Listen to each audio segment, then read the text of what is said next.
Everyone, welcome to coconut IAS. And ये अपनी economy current affairs की सीरीज है जिसमें हम द हिंदू में जो आर्टिकल्स आते हैं इकोनॉमी वाले पोर्शन में तो उनको डिस्कस करेंगे। और आज 26 जून है, तो इसमें आज दो ही आर्टिकल हैं वैसे, बट जो फर्स्ट वन है वो थोड़ा लंबा चलेगा। फर्स्ट है उसमें ये क्रेडिट रेटिंग एजेंसी से रिलेटेड है, तो थोड़ा सा हम इससे रिलेटेड भी देखेंगे। एंड दूसरा एक मॉनेटरी पॉलिसी कमेटी है, उससे रिलेटेड हम थोड़ा न्यूज़ देखेंगे। क्योंकि ये दोनों एग्जाम के लिए हमारे लिए जो इम्पोर्टेंट है, तो थोड़ा टाइम लग सकता है इसमें। सो स्टार्ट करते हैं। फर्स्ट है अपना, government can cut fuel cess by 4.5 rupees ICRA। जो इकरा है, ये क्रेडिट रेटिंग एजेंसी है, इन्होंने बोला है कि गवर्नमेंट जो फ्यूल पे सेस लग रहा है, पेट्रोल पे या डीजल पे, उसको 4.5 रुपये तक कम कर सकती है ना। ये बोला ICRA ने, जो एक क्रेडिट रेटिंग एजेंसी है। तो हम पहले ये देख लेते हैं क्रेडिट रेटिंग एजेंसी होती क्या है। तो ये एक company that assigns credit ratings which rate a debtor's ability to pay back debt on time और लाइक्लीहुड ऑफ डिफॉल्ट। मतलब क्रेडिट रेटिंग एजेंसी वो एजेंसी, कंपनी ऐसी होती है जो किसी भी डेटर या किसी भी कंपनी को मतलब एक रेट असाइन करती है ना, कि इन्होंने हमसे मतलब इन्होंने कहीं मार्केट से पैसे लिया, कहीं से भी पैसे उठाए हैं, तो इनकी उस पैसे को पे बैक करने की, मतलब उस ऋण को पे बैक करने की एबिलिटी कितनी है, ये पे बैक कर पाएंगे कि नहीं कर पाएंगे या डिफॉल्ट कर जाएंगे, है ना। तो ये मतलब उसको एक रेटिंग देती है जिसके बेसिस पे हम एनालाइज कर सकते हैं, है ना। जैसे फॉर एग्जांपल देख लो, कोई कंपनी है, जैसे उसको अगर मतलब क्रेडिट CRA ने अगर उसको 50% क्रेडिट रेटिंग दे दी है, दैट मीन्स ये होता है कि 50% चांस है कि वो पे बैक मतलब ऋण को वापस कर देंगे, और 50% चांस है कि वो डिफॉल्ट कर जाएंगे। तो उसके बेस इसका फ़ायदा क्या होता है, उसके बेसिस पे जो इन्वेस्टर है ना, जिसको पैसा लगाना है उस कंपनी में, वो डिसाइड कर सकता है अपनी चॉइस की मुझे इसमें रिस्क लेना है कि नहीं लेना है। दूसरा, जो जो इन्वेस्टर है, जो मतलब जो कंपनी है, उसके लिए फ़ायदा ये होता है कि वो उसकी अच्छी रेटिंग है, तो मार्केट से उसको अच्छा पैसा मिल जाएगा, लोग उस पर इन्वेस्ट करना चाहेंगे। बट अगर उसकी अच्छी रेटिंग नहीं है तो उसे इम्प्रूवमेंट की ज़रूरत है, उसे मार्केट से पैसा नहीं मिलेगा ईजिली, है ना। तो ये इन्वेस्टर के लिए भी अच्छा है कि वो डिसाइड कर पाता है, अच्छी रेटिंग में वो इन्वेस्ट करेगा कि हाँ मेरा पैसा वापस आ जाएगा, डूबने का चांस कम है। तो इसलिए इन सब चीज़ों में मतलब ये रेटिंग एजेंसी मतलब रेट डिसाइड कर देती है कि आपकी रेटिंग इतनी इतनी ऐसे ऐसे है। तो ये सब क्रेडिटर और डेटर दोनों के लिए अच्छा होता है, कंपनी के लिए भी और इन्वेस्टर के लिए भी। तो इंडिया में कितनी है अभी? इंडिया में 6 हैं, 6 क्रेडिट CRA हैं जो सेबी के अंदर आती हैं वैसे। तो 6 कौन सी हम देख लेते हैं। क्राइसिल है, CRISI क्राइसिल है, ICRA इकरा है, केयर है, समीरा है, SMERA समीरा है, फिच इंडिया और ब्रिकवुड रेटिंग्स। तो 6 हैं, CRISIL, ICRA, CARE, SMERA, Fitch India, Brickwork ratings. तो ये याद रख लेना, ऑप्शन में आ सकता है कि मतलब ये क्या क्या, मतलब ऐसे ही पूछ सकता है ये क्या है। नाम दे दिया Samira, Fitch India, Brickwork ratings और केयर, ये क्या है, मतलब व्हाट आर दीज थिंग्स। तो मतलब क्रेडिट रेटिंग एजेंसी है या कुछ और ऑप्शन में दे दिया, तो हमें याद रखना है कि ये क्रेडिट रेटिंग एजेंसीज हैं। और कहीं भी मतलब एक सिंपल सा नाम दे के ही पूछ सकते हैं, ये किसी में भी मतलब इनमें से 4 दे दिया या 3 दे दिया, ओड इवन वाला जो होता है क्वेश्चन। दूसरा ये कि जो IL&FS क्राइसिस हुआ था, उस टाइम पे क्या हुआ ना, उसको IL&FS को AAA की रेटिंग थी, मतलब काफ़ी अच्छी रेटिंग थी, और फिर भी वो फेल हो गया, डिफ़ॉल्ट कर गई। तो इस उस टाइम पे फिर अभी जो सेबी है उसने थोड़े रूल टाइट किए अपने। तो ये होता है कि जो ये क्रेडिट रेटिंग एजेंसीज हैं, मतलब इनमें अभी थोड़े सा मतलब वो नहीं है, क्लियरिटी नहीं है, काइंड ऑफ, है ना, मतलब ट्रांसपेरेंसी नहीं है, तो थोड़ा सा इश्यू रहता है इस वजह से। तो ये तो हमने पढ़ लिया कि ये क्रेडिट रेटिंग एजेंसीज क्या होती हैं और 6 कौन कौन सी हैं। तो अब न्यूज़ पे हम चलते हैं कि अभी जो ICRA है, इकरा है, उसने बोला है कि 4.5 रुपये से आप फ्यूल प्राइस कम कर दें, है ना। और ये जो गवर्नमेंट की मूव होगी, मतलब इतना अगर वो गवर्नमेंट कम करेंगी तो इससे क्या होगा, इससे ईज होगा, इन्फ्लेशन प्रेशर जो है वो कम होगा, इस पर कंजप्शन बढ़ेगा एंड विदाउट रेवेन्यू लॉस, है ना। ये इन्होंने बोला है कि रेवेन्यू लॉस भी नहीं होगा। तो हम देखते हैं कैसे क्या है। तो इन्होंने बोला कि जो रिटेल फ्यूल प्राइसेस हैं, जो अभी डीजल पेट्रोल के प्राइसेस बहुत ज़्यादा हैं, और इसकी वजह से जो लोगों की डिस्पोजेबल इनकम है, कंजप्शन है, वो सब इफेक्ट हुआ है ना। और अगर हम उसको मतलब कम कर देंगे या फिर इतना सा भी कम कर देंगे तो कंजप्शन बढ़ेगा, मतलब लोगों की जो इनकम है, जो डिस्पोजेबल इनकम है, जो वो खर्च करते हैं अपना, तो वो एक लिमिट में खर्च करते हैं कि हाँ जी हमें इतना इसमें चीज़ में खर्च करना है। तो अगर उनका फ्यूल प्राइस बढ़ गया तो वो वहीं कहीं दूसरे आइटम में कट करेंगे, है ना, वहाँ पे उनका कंजप्शन कम होगा, तो दूसरे फैक्टर्स पे इफेक्ट पड़ेगा। और जो डिस्पोजेबल वो एक लिमिट में रखता है, मिडिल हाउस होल्ड है या पुअर हाउस होल्ड है, उनकी तो एक फिक्स लिमिट इनकम होती है, तो उसी के अकॉर्डिंग उन्होंने अपना खर्च करना होता है, उसको मैनेज करना होता है। तो इस वजह से मतलब ये सारा इफेक्ट हो रहा है अभी। और इन्फ्लेशन प्रेशर भी बढ़ गया, इन्फ्लेशन बढ़ गया अभी पता है ना, 6.3% है। जो सीपीआई है, और जो एक लिमिट होती है आरबीआई की कि हाँ, उन आरबीआई को 4 एवरेज जो होता है 4 के +2 या -2, मतलब 2 से 6 की एक लिमिट में रखना पड़ता है। बट वो अफेक्ट हो गया है, अभी 6.3 हो गया है, तो आरबीआई को डिसाइड करना पड़ेगा। तो जो इन्फ्लेशन प्रेशर है वो भी कम हो जाएगा, है ना? और जो फ्यूल सेस जो है मतलब उसको कम किया जाए, उसमें कट किया जाए, सो दैट कि फिर हाउस होल्ड का जो बजट है उसमें थोड़ा रिलैक्स मिलेगा और इन्फ्लेशन सही हो जाएगा अपना। तो गवर्नमेंट बोले अगर कि भई तुम्हारा तो ठीक है, ये सब चीज़ें ठीक हो जाएँगी, लेकिन हमारा तो रेवेन्यू लॉस हो जाएगा। तो इसमें ये है कि नहीं, रेवेन्यू लॉस जो आपका है वो ऑफसेट हो जाएगा। वो ऑफसेट मतलब इक्वलाइज़ हो जाएगा। वो कैसे ऑफसेट होगा? वो यही कि जो अभी इन्फ्लेशन की वज़ह से या प्राइस राइज़ की वज़ह से इतना फ्यूल का कंज़म्पशन नहीं हो रहा है। वो एक्सपेक्टेड इंक्रीज़ हो जाएगा फ्यूल कंज़म्पशन में, है ना? जो लोग अभी दिन में 2 बार बाहर जाते थे, वो अभी दिन में 1 बार ही बाहर जा रहे हैं। तो ऐसे मतलब जो आपका या फिर जो कंपनीज़ एक्सपेंडिचर कर रही थी, इन्वेस्टमेंट कर रही थी मैन्युफैक्चरिंग में वहाँ स और दूसरी जगह भी जो होता है अपना इंडस्ट्री में, वहाँ भी फ्यूल का कंज़म्पशन जो है कम हुआ तो वो भी इंक्रीज़ हो जाएगा। मतलब इनका मतलब यही है कि जो इंक्रीज़ है फ्यूल कंज़म्पशन वो बढ़ जाएगा।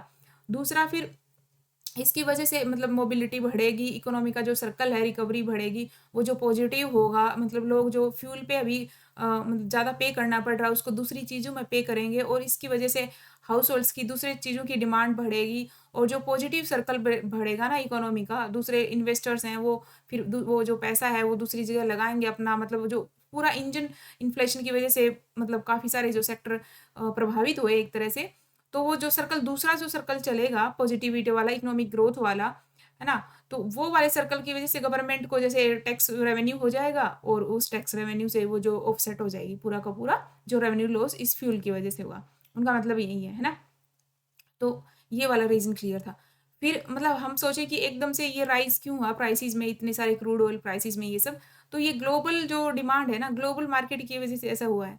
ग्लोबल मार्केट में क्रूड ऑयल प्राइसेज़ राइज़ इसलिए हुए हैं कि उनको अभी एक्सपेक्टेशंस हैं कि ग्लोबल इकोनॉमी है वो रिबाउंड करेगी, बहुत अच्छी ग्रोथ से रिबाउंड कर भी रही है। एक्सपेक्टेड जो ग्रोथ है वो 4-5 ऐसे कुछ रखा गया है, और यूएस इकोनॉमी भी अच्छे से ग्रो कर रही है अभी।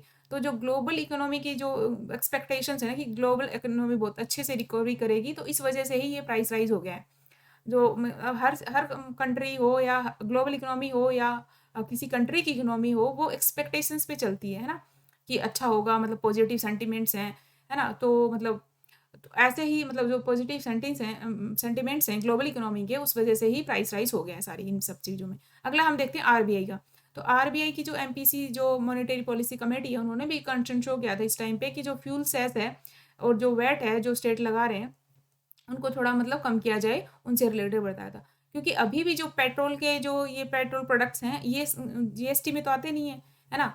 तो ये मतलब अलग है, जीएसटी के उस प्रीव्यू से बाहर है ये। और ये सेंट्रल गवर्नमेंट भी सेस लगाती है, वैट भी अलग अलग स्टेट्स अलग अलग अपना डिसाइड करते हैं, है ना? अलग अलग अलग स्टेट में अलग अलग पेट्रोल और डीजल के प्राइसेस होते हैं।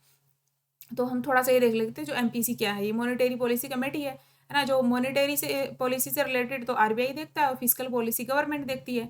तो जो मॉनेटरी पॉलिसी कमेटी बनाई गई है, इसका जो चेयरमैन होता है वो आरबीआई के गवर्नर गवर्नर होते हैं, याद रखना है ना? तो आरबीआई के गवर्नर इसके चेयरमैन होते हैं, और 6 मेंबर होते हैं इंक्लूडिंग द चेयरमैन, है ना? चेयरमैन को आरबीआई के गवर्नर को इंक्लूड कर लिया जाए तो 6 मेंबर होंगे इसमें, और 3 जो होंगे वो आरबीआई से होंगे, और 3 नॉमिनेट करती है गवर्नमेंट। तो जो 3 आरबीआई से होंगे इसमें, तो एक तो चेयरमैन ही हो गए, और दूसरा डेप्यूटी चेयरमैन मान लो या फिर कोई और मान लो, मतलब ऐसे 3 आरबीआई करती है और 3 गवर्नमेंट करती है, तो 6 इसमें टोटल होते हैं। और ये 4 ईयर के लिए होती है, हाँ यस 4 ईयर के लिए। और ये स्टैट्यूटरी बॉडी है, ये आरबीआई एक्ट 1934 के अंदर आती है। अगर कोई बॉडी एक्ट के थ्रू बनी है तो उसे स्टैट्यूटरी बोल दिया जाता है ना, स्टैट्यूटरी मतलब लीगल बैकिंग है उसको।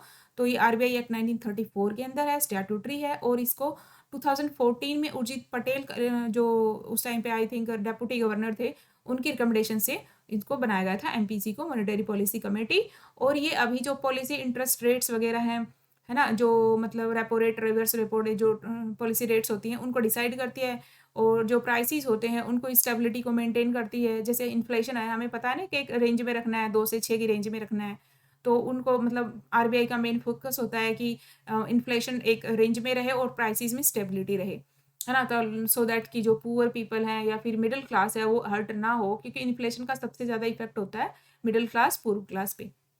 दूसरा ऑब्जेक्टिव ग्रोथ का भी है, जो इकोनॉमिक ग्रोथ है उसका भी ऑब्जेक्टिव है। बट गवर्नमेंट का मेन ऑब्जेक्टिव ग्रोथ रहता है और आरबीआई का मेन ऑब्जेक्टिव इन्फ्लेशन को मैच करना होता है, इसी वजह से थोड़ी टसल हो जाती है। बट आरबीआई का ग्रोथ का भी ऑब्जेक्टिव है, ऐसा नहीं है कि ग्रोथ का ऑब्जेक्टिव नहीं रहता, स्टेबिलिटी ऑफ प्राइसेस भी है और ऑब्जेक्टिव ऑफ ग्रोथ भी है, बट थोड़ा सा टिल्ट प्राइसेस की ज़्यादा, स्टेबिलिटी ऑफ प्राइस पे ज़्यादा रहता है ना। तो ये अपना फर्स्ट अपना हो गया है, एमपीसी कर दिया हमने, सीआरए कर दिया है। अब सेकंड न्यूज़ पे चलते हैं। कोविड-19 relief up to 10 lakh tax free for victim families. तो जो कोविड अभी अभी बोला है कि जो कोविड-19 की वजह से अफेक्टेड जो फैमिलीज हैं उनको अप टू 10 लाख 10 लाख तक टैक्स फ्री है, मतलब टैक्स नहीं लगेगा, जो आईटी टैक्स लगता है, इनकम टैक्स लगता है वो।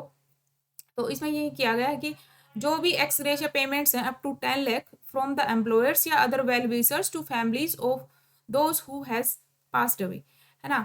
तो जो लोग जिन जिन फैमिलीज में कोई भी पर्सन कोविड की वजह से जिनकी डेथ हो गई है, तो उनको अगर पेमेंट मिल रही है, मतलब किसी को एम्प्लॉयर ने मतलब पैसे दिए हैं या फिर उनके वेल विशर्स ने दिए हैं, उनको बाहर से सपोर्ट मिला है, किसी ने भी उनकी हेल्प की हो इस टाइम पे, तो वो जो पैसा है उसके ऊपर मतलब 10 लाख तक कोई उस पर कोई वो एग्जेम्प्ट कर दिया गया, उस पर कोई टैक्स नहीं लगेगा, है ना। दूसरा यही कि जो कोविड ट्रीटमेंट है, कोविड-19 का जो ट्रीटमेंट है, उसके ऊपर जो पैसे लगते हैं उस पर भी कोई इनकम टैक्स लाइबिलिटी नहीं है ना। उसको जो ट्रीटमेंट कॉस्ट है उस पर भी कोई इनकम टैक्स लाइबिलिटी नहीं हो गया। और ये शुरू किया है, रेट्रोस्पेक्टिवली स्टार्ट किया इसको 2019-20 से, मतलब पीछे से स्टार्ट किया है, पीछे से ही अब लागू हो जाएगा। 2019-20 से आप रिटर्न टैक्स मतलब अपना रिटर्न जो फाइल होता है वो कर सकते हैं, वो रिटर्न टैक्स फाइल होता है। तो 1920 से स्टार्ट किया है, पीछे रेट्रोस्पेक्टिवली इसको स्टार्ट किया है। बट क्या है ना कि अब यही था कि जो आईटी रिटर्न जो डेट होती है वो तो एक्सपायर हो गई है, मतलब फिल कर दिया है लोगों ने। तो अब वही है कि government would revive filing date और नोट। तो ऑब्वियसली अगर उन्होंने ऐसा इनिशिएटिव लिया है तो वो रिवाइव तो करते ही होंगे फिर से। और सीबीडीटी है ना, उसने ये भी जो central board of direct taxes है, उसने जो पैन और आधार का लिंकिंग, अभी लिंकिंग चली रही है वो 30 सितंबर तक कर दी है कि आप 30 सितंबर तक पैन कार्ड और आधार कार्ड को लिंक करें। और ये कौन से एक्ट के अंदर है, ये आईटी एक्ट 1961 है जो उसके अंदर है। तो ये न्यूज़ थी आज की। और अभी एक क्वेश्चन और देख लेते हैं हम, इम्पोर्टेंट है काफ़ी। Who release global financial system report.